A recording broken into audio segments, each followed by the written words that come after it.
Jadi harus ada penjelasannya yang dimulai dari penjaringan sampai. Jadi kita ada air mata lagi nih, ada bagian sini lah, ada air mata.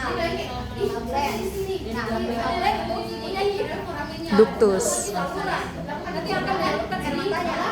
Itu sebesar 5 duktus. Nah, 5 duktus itu akan nanti menyatu sama kanal kulit. Jadi menyatu di satuan gitu. Menyatu di kanal kulit. Nah, nanti kanal kulit akan kan cabang ini kanal kulit akan menyatu di percabangannya menjadi lacrimal sac. Lacrimal sac. Nanti di lacrimal sac tersambung di nasal lacrimal duktus. Jadi itu lacrimal sac itu sebagai penyambungnya itu di kepala leher.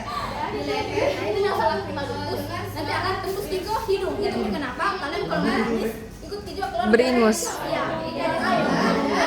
karena adanya nasal lacrimal duktus. Karena menyatu dengan lacrimal gland.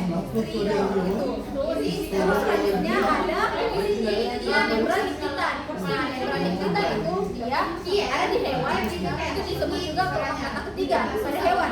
Jadi kalau kalian lihat hewan terkecil, ada juga kan selain vertebre otot depresor sama elevator vertebre iya masih ada kalian kalau kalian perhatikan hewan ada juga kayak warna merah itu menutup. Iya. Ada tuh yang disebut membran likitan itu dibantu jadi nah kalau di hewan-hewan itu utamanya hewan kecil anjing kucing kalau misalnya membran liketannya masalah dia akan keluar dari sini dan membentuk Cherry eye. penyakit namanya cherry eye. Kalau kalian cari di Google itu ada cherry eye, nanti itu memang dia ada di sini. Ada di sini muncul ada warna merah. Di sini muncul cherry eye. Terus selanjutnya ada tarsal gland. Tarsal gland yang di sini. Jadi pasnya vertebranya kalian. Jadi itu yang aku bilang tadi jangan bisa bedakan di konjungtiva sama tarsal gland. Tarsal gland itu untuk menghasilkan minyak atau yang menahan dari air mata. Sedangkan konjungtiva maksudnya lagi. Misalnya kalau apa ya? Contohnya kalau ada Koro, mau otot kah? Gas, balik. bulan itu kan terpisah jadi ada Oke, selanjutnya kita bahas otot. Biasa kalau Nah, otot pada bola mata itu ada dia akan 7. Mas- Satu oblik. Kalian ini di sini kalian sudah dapat ini rectus, dorsal ventral, lateral medial, terus ada di sini oblik, dorsal ventral 1,7 dan retraktor 3, ini 3. Jadi itu retraktor juga nanti akan membungkus tingkat optik. Jadi itu bola mata, sini otot-otot.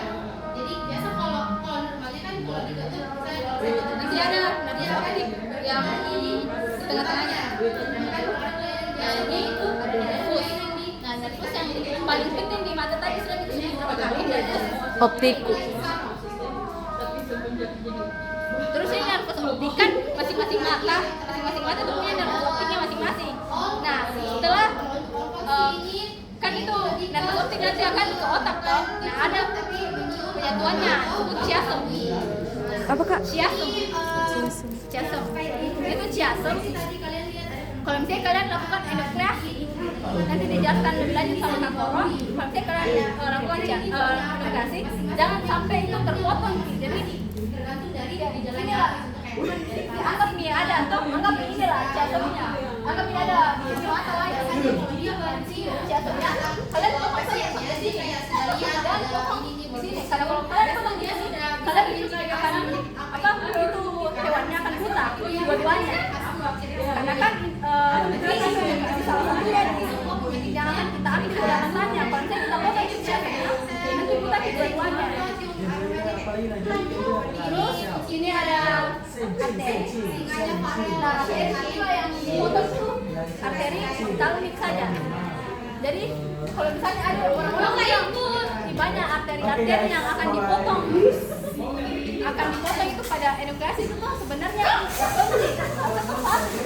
arteri optalmik saja karena ini cabang-cabangnya semua itu akan mengikut sih. Jadi kalau kita potong di sini kan terikut di semua. Jadi yang kita cut itu nanti Optalmik. sama arteri Optalmik. Oke, kita lanjut ke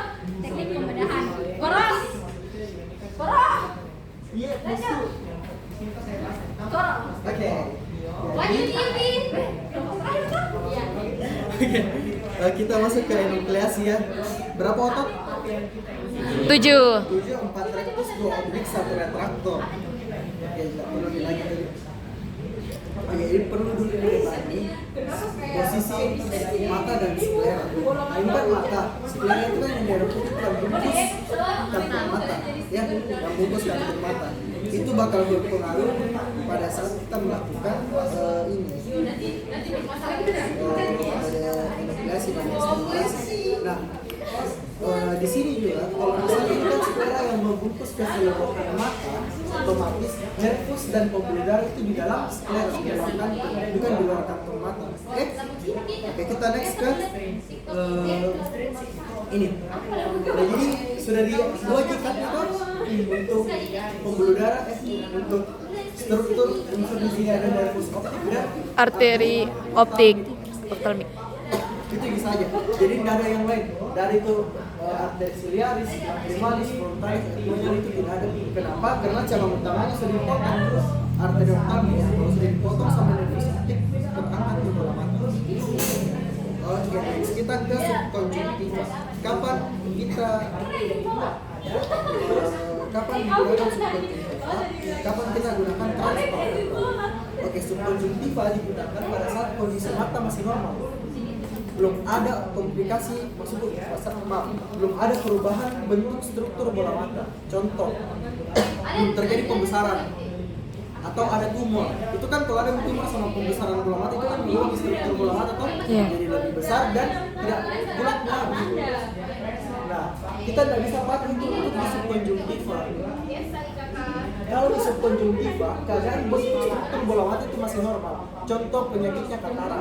Katarak itu permasalahan pada kornea mata kok, sehingga menyebabkan kebutaan, bukan di bentuk abnormalitas dari bola mata. Jadi kita bisa gunakan subkonjungtiva, tapi sebenarnya tergantung dari dokternya lagi mau pakai yang mana. Yang pertama untuk subkonjungtiva kita buka kantus, ini namanya kantus lateral, kantus medial, kantus kiri kanan, baru bisa terbuka lebar. Opsi lain biasa diputar lingkaran di kaki juga bisa.